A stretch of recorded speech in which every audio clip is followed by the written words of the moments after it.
This is Kevin Mayo, and today we're drinking Blackened's Beautiful. This is a 1-year-old aged beer. I reviewed it in August of a year ago. It is an Imperial Stout. It was a collaboration between White Lion and Trillium.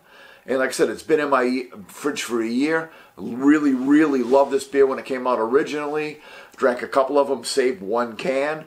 And primarily, I liked it for its vanilla. Well, the primary flavors that I found on it were vanilla and black coffee back in the day. Let's go ahead and add a little bit more to see what we got for our pour. Much like the original time, it's pitch black, cannot see through it. Head is a little bit smaller than the last time. The first time I brewed it, there was a lot more foam on the top of it. It was about a finger and a half. This time here, we're getting just maybe a half a finger. It is still a beautiful off-white head, and we're also getting quite a bit of lacing along the side of the glass. Let's see what we got for aroma.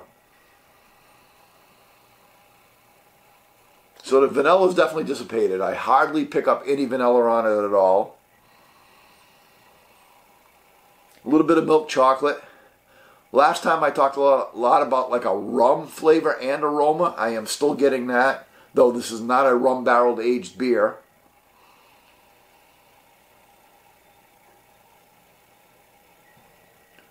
So yeah, that's really about it at this point in time. Let's just see if we can dig anything else out of it.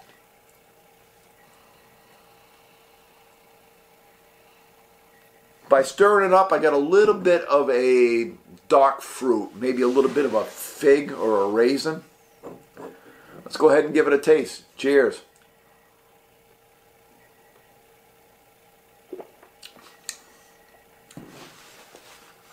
Yeah, so the vanilla is totally dropped out of it for the most part.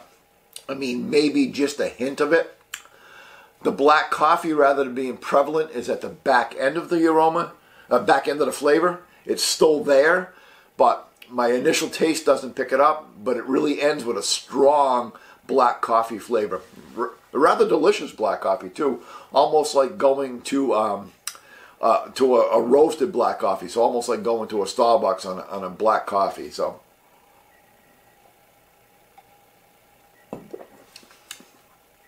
up front, I get that dark fruit that I was talking about. Again, I'm reaching for a descriptive term. I had said like a raisin or a fig up front. I think here I'm getting more of a black cherry flavor. It's a little bit sweeter than a fig.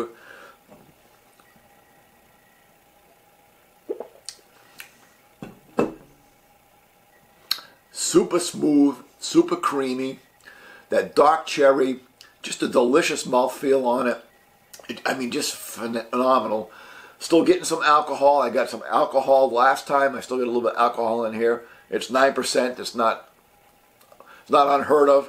Again, don't taste the alcohol, but I get a little bit of warming in the chest and the back of the throat.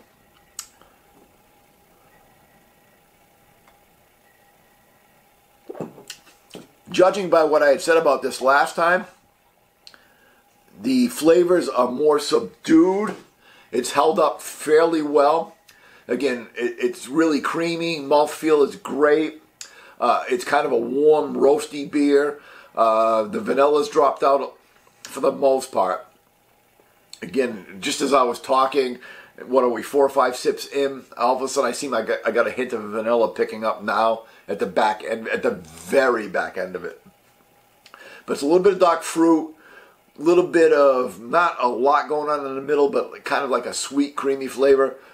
Then the black coffee. A little bit of alcohol warming. Fantastic.